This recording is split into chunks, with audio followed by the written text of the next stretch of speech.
tu viens de déposer ta candidature officiellement au sorti du bureau. Quel est le sentiment qui vous anime?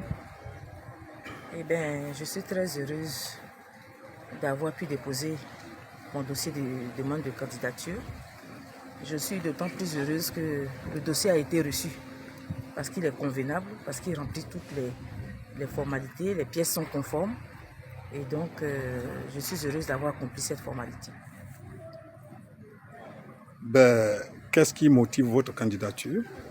Eh bien, comme je l'ai dit, nous remarquons que la femme ivoirienne, la femme africaine en général et la femme ivoirienne rencontrent beaucoup de problèmes dans sa progression dans la société.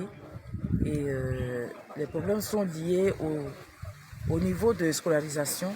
On remarque une insuffisance du niveau de scolarisation, du niveau d'alphabétisation. Et puis, il y a également une insuffisance au niveau de la représentativité de la femme dans les instances de prise de décision et dans les assemblées électives.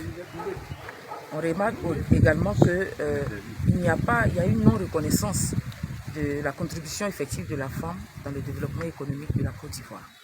Et en dernier lieu, je remarque que la femme a des problèmes pour occuper la place qui doit lui revenir normalement dans la politique.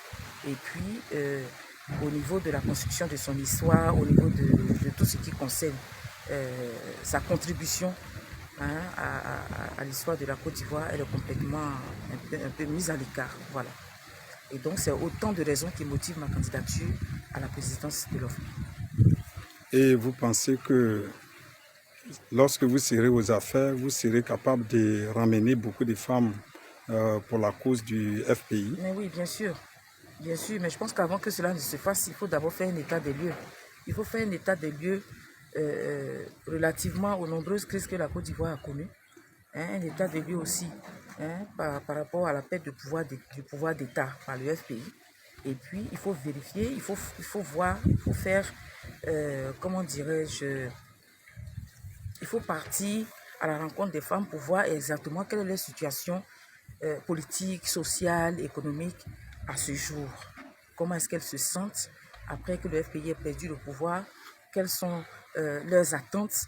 Comment elles sont traitées? Est-ce que les bases traditionnelles que nous avons laissées pendant les différentes crises, est-ce que ces bases-là fonctionnent encore? Qui sont celles qui les animent? Et autant de choses qu'il faut savoir dans cet état de lieu. Et pensez-vous que les femmes peuvent contribuer à élire le président Pascal Affi N'Guessan? Mais bien sûr, vous savez que tout ce que femme veut, Dieu veut. Les femmes, je pense qu'elles peuvent contribuer efficacement à la victoire du FPI en 2025. L'essentiel à faire, je pense que c'est de pouvoir les mettre à niveau. Il faut organiser des formations, il faut qu'elles soient informées de ce qu'elles peuvent faire, de ce qu'elles doivent faire. Voilà, il faut toucher toutes les couches socio-professionnelles où il y a des femmes dans la société, il y a des groupes qui sont déjà là, il y a des femmes qui sont déjà dans la société, qui n'attendent qu'on leur fasse signe, qu'on leur fasse signe, pardon.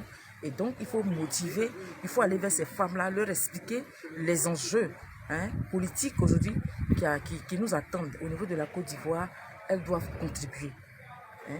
Au niveau du parti, d'abord, il y a la contribution, leur participation active qui est souhaitée. Et ensuite, il faut qu'elles donnent leur voix, elles donnent de la voix au niveau de leur contribution sur le plan national. Voilà. Merci.